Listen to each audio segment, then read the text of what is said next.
Welcome sa Clarvans Channel mga katiktik. Ngayon ipapakita ko sa inyo kung paano nga ba i-hard reset ang Realme Note 50 RMX 3834. So yun mga katiktik, karong pin in case nakalimutan nyo yung password nyo mga katiktik, ganito lang gagawin nyo mga katiktik yan. Long press natin yung power switch at volume up para ma-power off natin ang phone. Yan, isang pindot lang para lumabas yung power off yan. Pa-power off natin. So, pag ginawa nyo ito mga katiktik, yung all files nyo is madi-delete. Deleted po lahat ng files nyo dito. So, pag nag-wait ka ng 5 to 10 seconds para completely turn off and then mag-press ka sa power switch ng 4 seconds and then press din yung volume down. Tapos, pag lumabas yung logo, bitawan nyo ang volume down at power switch. Tapos, balik ka ulit og pindot sa volume down. So, walang lumabas mga katiktik. Ulitin natin. 1, 2, 3, pindot sa volume down. Tapos, pag lumabas ang logo, bitawan lahat. Tapos, bilisan magpindot ng volume down. So, yun. Nakita nyo naman siguro sa video.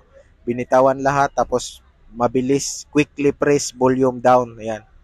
Mahirap Mas maganda mag-English. So, no command. Long press yung power switch ang pindot dito sa volume up. Ayan. Siyang pindot lang at ito na yun siya mga katiktik. So, yun yung model number niya, RMX 3834.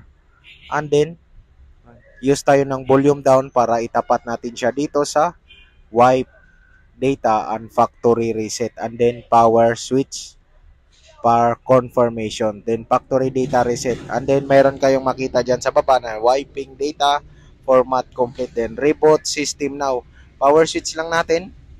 Yan, para mag-reboot siya. Tapos, antayin na lang natin ng 5 to 10 3 to 5 minutes para magbukas ang ating phone. And then kapag nagbukas na mga katiktik, isi-set up nyo na lang siya. Ayan, ipapass forward ko ito para hindi maubos ang oras nyo mga katiktik. Again, pag ginawa nyo nito mga katiktik, mabubura po lahat ang inyong mga files. Kapag meron kayong mga importanteng photo is mabubura na po yun. All deleted po kasi. So, isi-set up na lang natin mga katiktik.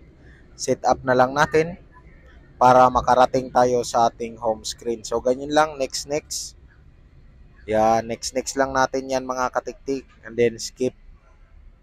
Yan, make sure lang mga katiktik na alam nyo yung Google account ng iyong cellphone kapag kayo ay nagre-reset. Dahil kapag hindi nyo na po yan mabubuksan mga katiktik.